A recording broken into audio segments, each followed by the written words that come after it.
굉장히 황당한 상황. 왜 이런 일들이 이렇게 심심찮게 터지고 있다고 보시는지. 황당함을 넘어서 사실 충격적인 사건이죠. 하지만 그것이 일반적으로 벌어지고 있는 일은 아닙니다. 네. 개인의 아주 나쁜, 좋지 못한 일탈 행위로 생각을 하고 있습니다. 8살 아이가 배가 아파서 병원을 간 거란 말이에요. 근데 첫날 엑스레이를 찍었는데 변비로 진단이 됐고, 다음날 또 아파서 또 갔는데 소화기 계통의 장애로 반복적으로 갔지만은 같은 진단을 내렸고, 그리고 결국에 10일이 지나가 횡격막 탈장이라는 아이가 죽었단 말이죠. 의사의 의학적인 행위, 의학적 판단은 기본적인 형사처벌의 대상이 돼서는 안 된다는 원칙이 있습니다. 의료상의 과실 문제에 대해서 의료계가 책임을 지지 않겠다는 게 아니라 조정제도나 민사소송이라는 제도를 통해서 피해자에 대한 어떤 구제, 그리고 해당하는 의사에 대한 책임을 물어야 된다는 것입니다.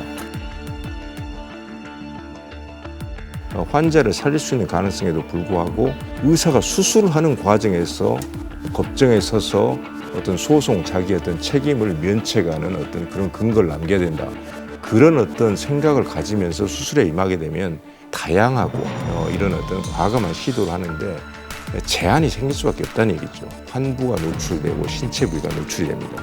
우리가 디지털 영상 기록이라는 것은 저장이 됐을 때 고의적이든 또는 실수가 됐든 유출될 가능성이 늘 있습니다. 실시간으로 어떻게 수술하는지를 지켜보겠다는 게 아니라 최소한의 방어 장치로서의 기록으로 확보하는 차원에서 선의를 믿고 그렇죠. 일이 진행되지가 않습니다.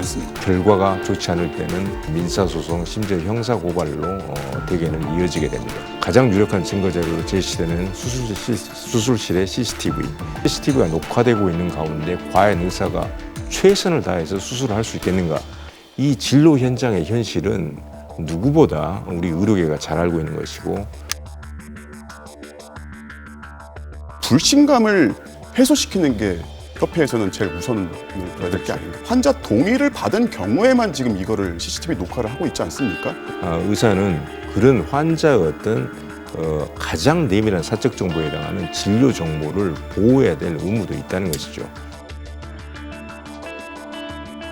환자가 설사 CCTV에 내 신체가 일부 노출된다고 해서 동의를 한다 하더라도 의사 입장에서는 지켜줄 의무가 있기 때문에 반대한다. 이렇게 정리해도 되겠습니다. 그 어떤 행위의 결과 위험성에 대해서 충분히 알고 있는 상태에서 동의를 했는지, 이런 부분에 대해서 우리가 좀 엄밀하게 따질 필요가 있습니다. 의료 소비자 단체에서 CCTV 설치 법제화를 촉구를 했고, 과거의 그런 유사한 논의들을 광범위하게 했던 주요 선진국들이 어느 단 한 개국도 그것을 법으로 강제하고 있지 않은 이유를 우리 사회는 잘 생각해 볼 필요가 있을 것 같습니다.